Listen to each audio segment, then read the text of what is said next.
All right. Does it say that it's recording on your side? Can you see that stuff's recording? I see top. We're recording. Whether or not you Nice. know it or not, we're recording. We're recording. All right. Welcome. I bet you have no Welcome. idea what you're listening to right now, but someone sent you this link and now you are listening to myself and Eric. My name's Ryan McConaughey. You probably know me best as Happens in AdOps. And this to my left is Eric Rickadan. Hello, everybody. How's it going? Well, thanks for joining us. Yes. So first question is, why are I listening to these two schmoes? Great question. I would say it's in part because you're very, very bored. In part because getting real information about the industry at this moment or in general is hard to come by. You either get, and I mean this in the nicest way, more PR focused podcasts around the industry, or that's it. Actually, that's your only option. So I had a podcast a long time ago. It feels like decades ago, and that's actually where I met. That long ago. That's actually where I met Eric, and Eric currently has a podcast. So the two of us decided, between all of our connections and all of our industry knowledge, that hey, maybe we should try this thing again. We're all locked in, four walls, so why not try? So here we are. Eric, you want to kick us off, or I was just gonna add to it. It's we're really fortunate that we're part of a great ecosystem and community where we're pretty plugged in. We're fortunate, and we have other people who are a lot more plugged in than us, and so we are excited to have a lot of folks coming on. We've got a guest list already that's this big, and we're excited to have everybody on. So make sure you continue to join us and hear perspectives from real operators out there.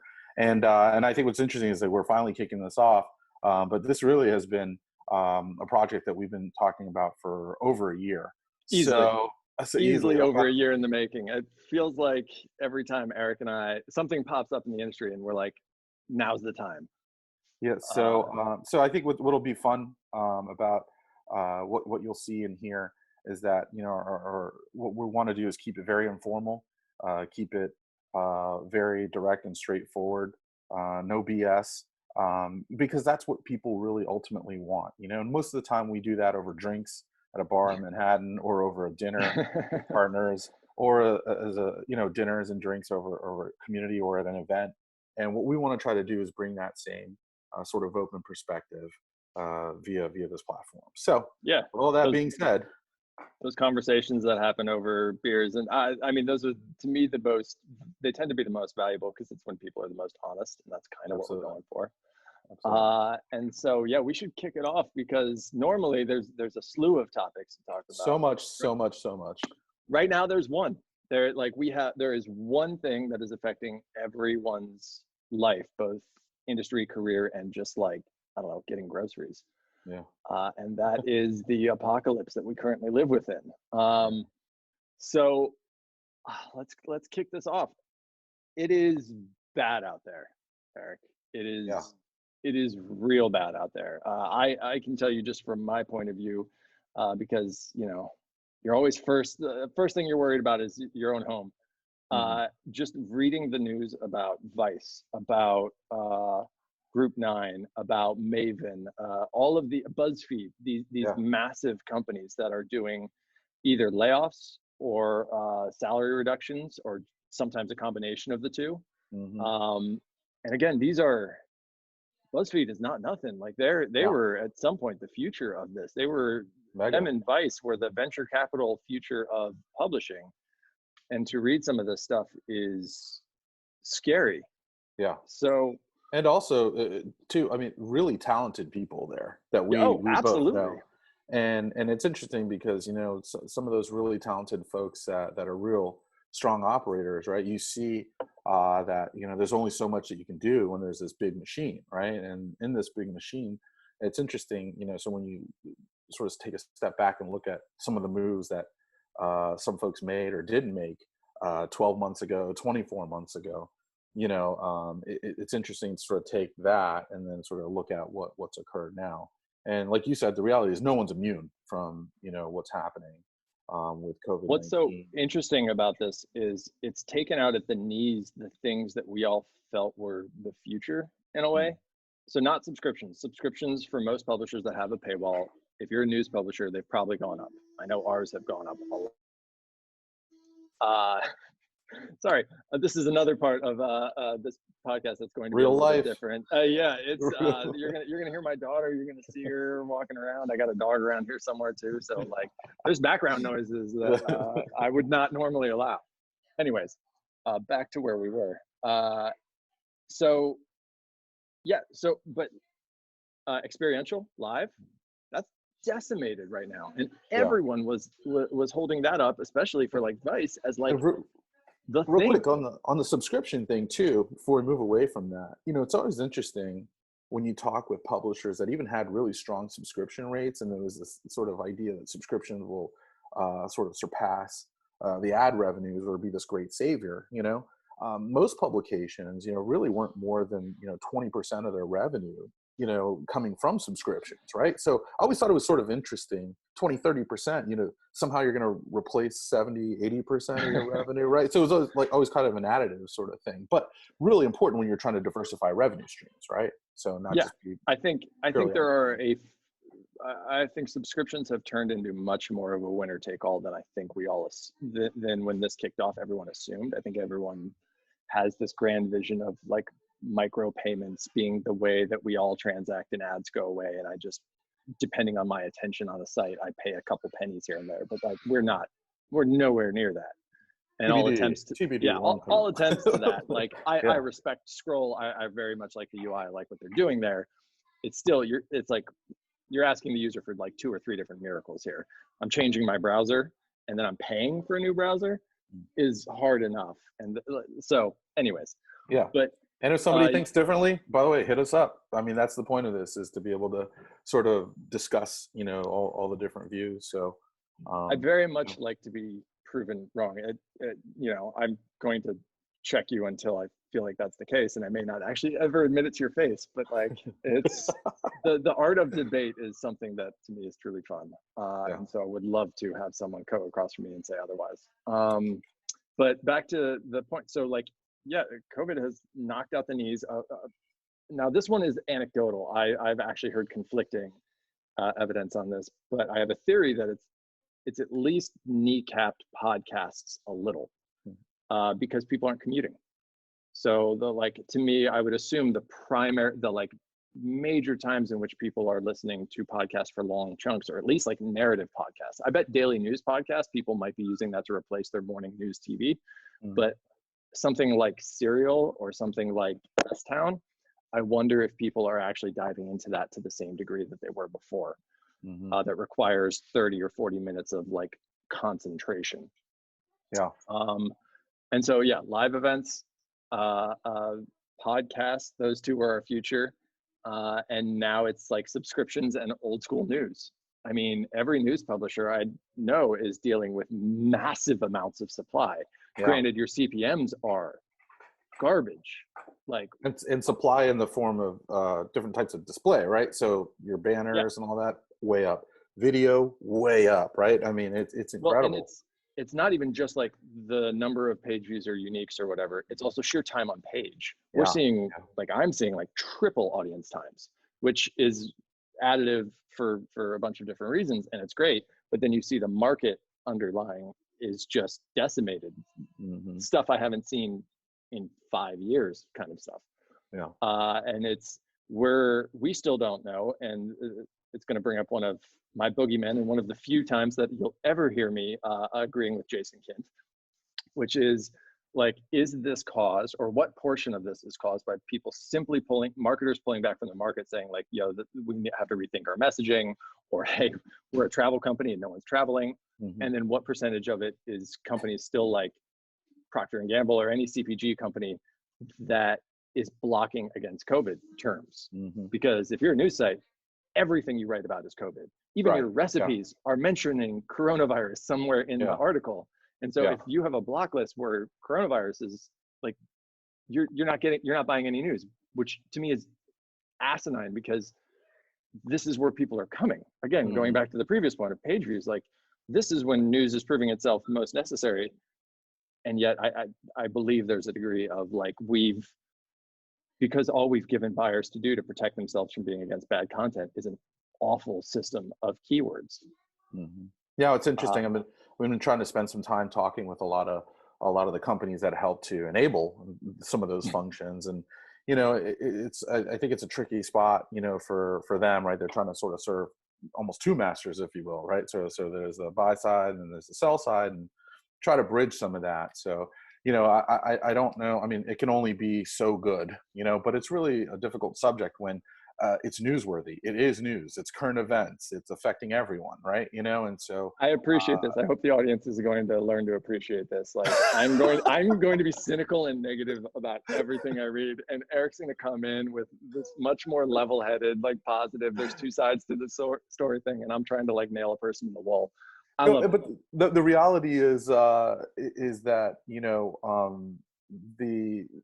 it's just affected everyone in sort of a negative way, because even if you're DTC product, I think one of the most interesting stories I've heard so far was like there's a toilet paper company that's DTC.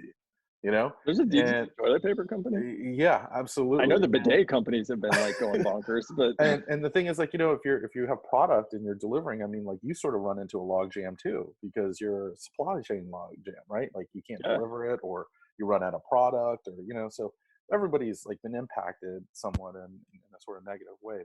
But no, I mean, I think there's ways to be smarter, and I think over time it's weird. This is a once in a lifetime sort of event, I think, that we're all sort of going through, God willing, even from an advertising and marketing perspective, and even through Adtech,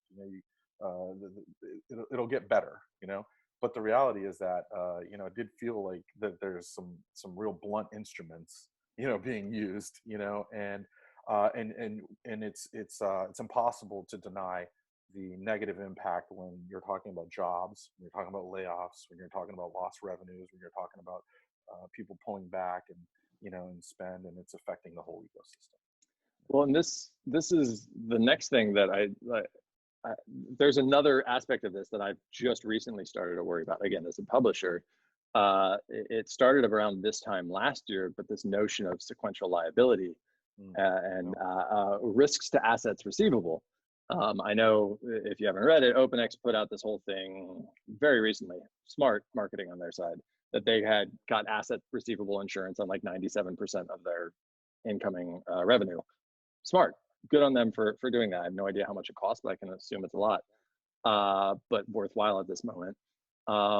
But there are, and it's in the news, there are DSPs that are teetering, that were teetering before. And I'm wondering as a publisher, like how much, because this isn't the end of the economic crunch here. Like we're at the end of the beginning perhaps, but like there's still so much more to go. So what do you do? Like this, I feel like it's coming on at all sides. Let's say buyers come back in the market, but now like a major DSP, like they're MediaMath was out there and laid off 8% of the people. Now I'm not saying they're in trouble or I've heard anything, but like that's the first thing my mind goes to is like, oh my God, what happens if they pull a Seismic? Like like Seismic was not nearly MediaMath size and didn't have nearly that list of clients. And like my risk is huge in comparison to that. And like I'm nothing the size of like Hearst or Meredith or Condé. Like I can only imagine, like you're talking 7 digits, depending on how far back that goes. So like, what do we do?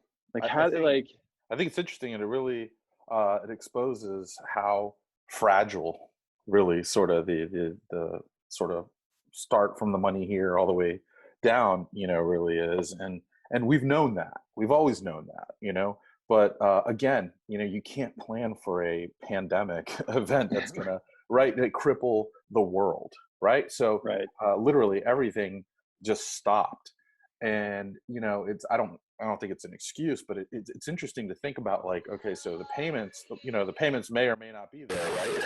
But how do the payments get out, right? So it's interesting when you take a step back, you think about, well, everybody's fact that even departments that cut checks, not even sending the checks, are just not there. Well, I can't. All right, your audio was going crazy. Maybe not. Oh yeah. Maybe if the recording didn't get that, then we're good. Otherwise, try again. Resave the thing. Yeah, no. So I think it's interesting when we think about sort of the payments and the payments potentially not happening. It exposes how fragile everything really is. And then we sort of go further upstream, and you think about the agencies and everybody sort of, that's responsible for cutting checks and sending checks. I mean, nobody's there, nobody's present, and so like you have a lot of different things that are sort of choking up, the pipes, in terms of just pure payment, So I mean, it's really complex. I think what's happening, there, and I think also. It's funny, like there's a period where somebody says, I'm not responsible, or I'm not responsible, and I think this is going to sort of make people more accountable, and then I think your example you just pointed out, some people are going to say like, hey, we're good, some aren't, and it's just scary in a different way. So you have a very different. My history is mostly in top 100 publishers. I have a very brief period of time where I was at like a mid-sized publisher, but most of my career has been very large publishers. So if you're a smaller publisher struggling with this the same way everyone else is, like, what are you recommending they do? Like, what do you do? How do you weather this? Yeah, no, it's a good question. And what's kind of interesting is it almost doesn't matter what size publisher you kind of are, right? Because what we saw with some of the companies that you named before early on paper, in the headlines, in the trades, I mean, they are the darlings of, the space, right? And look what happens when they miss a beat, when it's, money or it's payments, it impacts them as well. Sometimes also the larger of a company you are, I mean, you're working on a 90-day sprint, you're publicly traded, you know what I mean? And so you've got shareholders and you've got all those kinds of things that really sort of freak people out. And then, your shares just tank. It's a different type of thing. For, sort of the mid-tail, long-tail thing, it's equally as scary because, you're talking really about independent business owners. You're talking about small business owners. You're talking about, well, right. So like, I'm thinking if it's not even like, let's say I'm not worried about a DSP going out of business, but what if my SSP changes my net 60 to net 90? Now I'm just dealing with just a cash crunch. But like, if you're someone like a Hearst or a Meredith, like you can put the fear of God in any exchange, even considering that, or you can get a float for 1% or whatever. But like, if I'm a smaller or mid-sized publisher, like lean, been running this as well as I should be, 30 days without cash is tough right around now. Yeah, no, it's hard, and I think I will say that you definitely don't work less hard because, or not as hard because the publisher isn't as big. In fact, I think you work like twice as hard. And I think for the folks that help us sort of connect all of that as well, we are able to communicate the needs there, and they are very helpful in being able to sort of bring some sort of resolution there. So for those that aren't familiar, what I do and my company does is we help a lot of publishers to deliver services to sort of more mid-tail, sort of longer tail publishers, and give them the expertise that a company like Ryan's and other big media companies are used to having. So if anything, I think you sort of fight a little bit harder when that check means that much more, and that is sort of always been true there. And what I think is interesting is there's sorry to interrupt. I just assume you kind of do an 80-20 rule where like 20% of your effort can get you 80% of sort of what you want. So what is that 20% you focus on? Do you is it just making sure your tech stack is right? Is it making sure your site is fast? I mean, I'm sure it's all the above. No, like, what do you prioritize? Those are really good questions because first, I think what matters is the relationship you have with your publisher, and what I mean by that is, are you able to make those sorts of adjustments? So there's been great independent, sort of, I don't want to call it research, but independent findings that's been coming out fast, which is great, so as many things, you're only as good as sort of the data that you have. And when you're going through coronavirus, right? Like data in 48 hours is really important to make those adjustments, so it's a combination of things. But it sort of begins with your relationship with your publisher, because what that does is it allows you to be able to make adjustments, because there's some publishers that may be less willing or able to sort of make adjustments, right? So if it's tactical changes to your tech stack or when you say changes, publishers, are you meaning like if you're a tech company talking to your publisher, or I'm thinking more like of just a RevOps team talking to your editorial? Yeah, I'm thinking more editorial, senior leadership, publisher, title, right? Or Got it. Yeah. that kind of thing. Like you go, well, I don't know, I don't want to change this, or maybe we're just going to ride this out the way we are. No, we can't change this, and I don't want to give dev resources or whatever it may be. And sort of being able to be agile and be able to make that change is really important, because in fact, when you have something like we're going through right now, and nothing seems the same, your traffic doesn't seem the same, visitors aren't spending the same sort of time. Imagine what that does to algorithms, imagine what that does to all kinds of things. So it's actually a really good time to do things differently. You can actually use this time to do things with audience. Like maybe you have your dedicated audience that comes, and you have a whole bunch of drive-by audience, right? So you can test out new things. But if your publisher isn't, so if you don't have a relationship where your publisher trusts you to be able to make those kinds of changes, then you're just kind of riding it out and doing what you would normally do, and that's not a good thing. And I was going to say, there's been great insights shared with a lot of different companies about, at first it was, how do we not do this, right? And then there's like, how do we get back to flat? You know what I mean? Then what else have we seen, Ryan? That March is the new January. You know what I mean? Like that kind of thing. Honestly, April is the new January. March was the new like. April, pardon me. April was the new January. Yeah, exactly. Yeah. Yeah, no, that's what I wanted to get on my soapbox real quick here, because I do think, because we are all equally so flat right now, and like there's no amount of juicing the bottom line at this point. Like no matter it, your CPMs are so low, everything is so low, RPM is so low.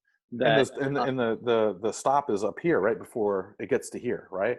Yeah. So so there's everything is your floor and ceiling have constricted to a point where you're really not. There's only so much to squeeze.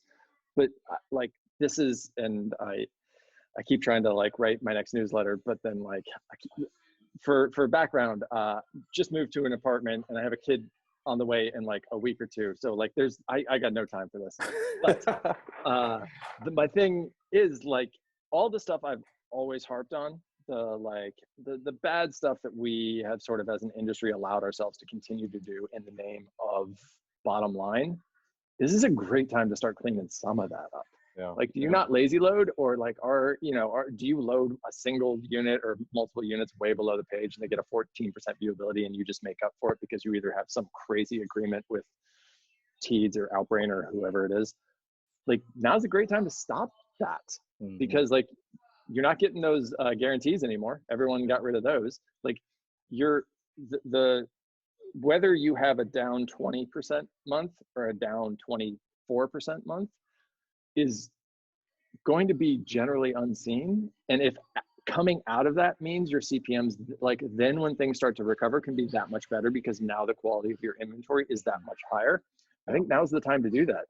Yeah.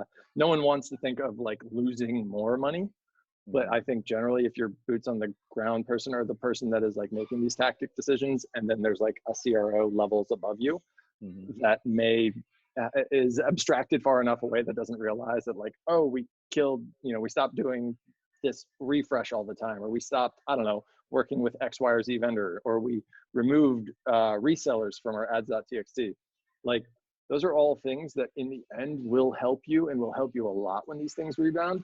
And like, this is the time where it will cause you the least amount of pain marginally, because like you're going to have that pain no matter what. So like, clean it up. Now is the perfect time. It's interesting speaking about pain too, because in talking with a lot of different folks in the space, and I took some time to talk with a lot of sort of traditional direct sellers as well, bringing a lot of IOs and insertion order based business.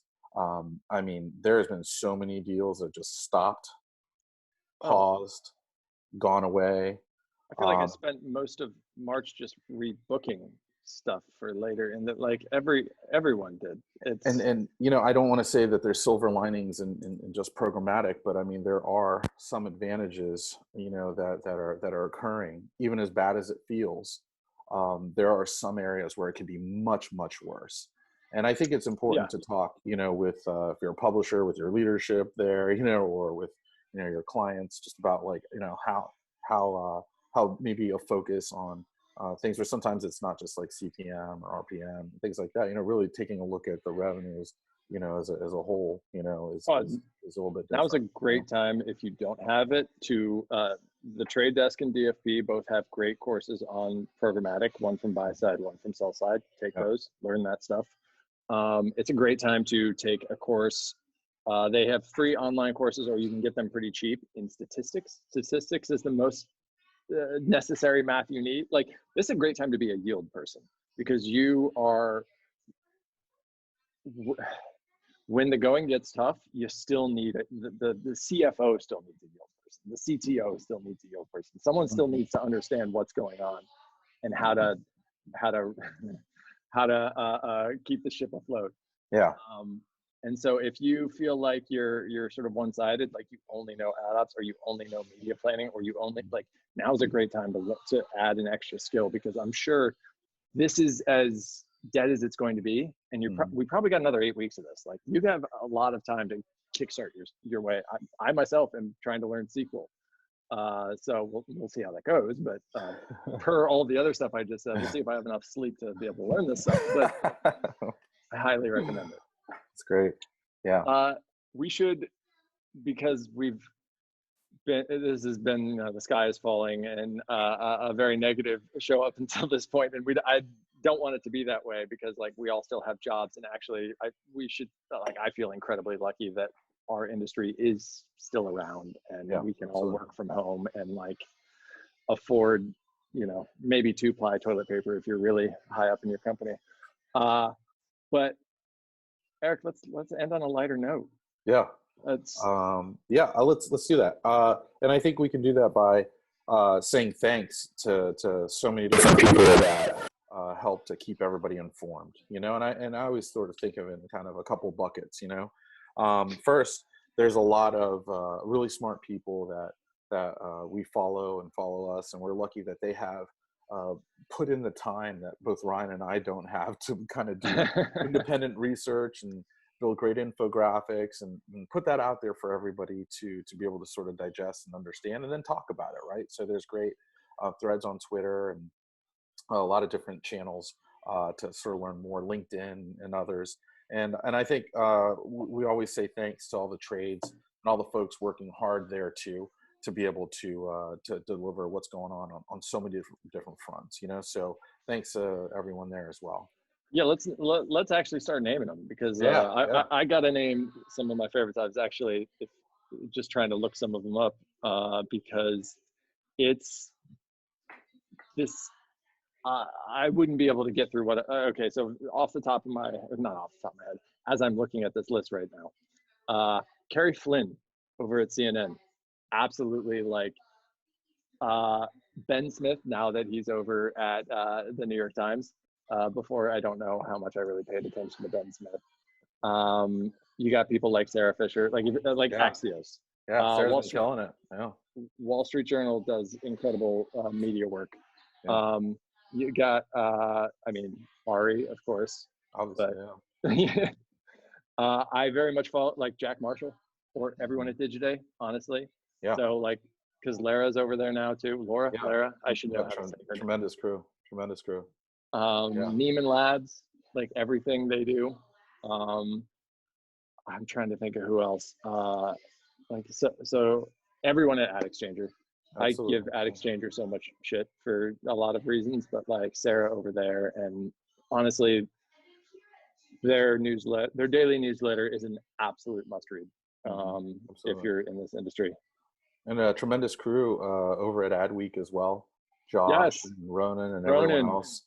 Everybody, they've built a tremendous team over there, and I feel like since that whole group there you know, started, you know, year and a half ago. It's night and day, and they just do a tremendous job. Also, the folks over at Ad Monsters as well.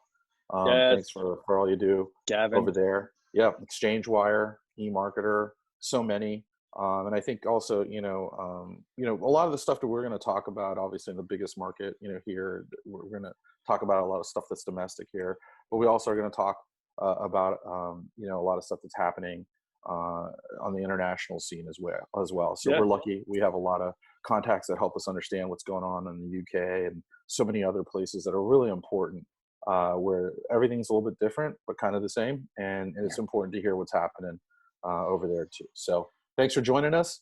And yeah, look for the next one coming out soon. Thank you, guys.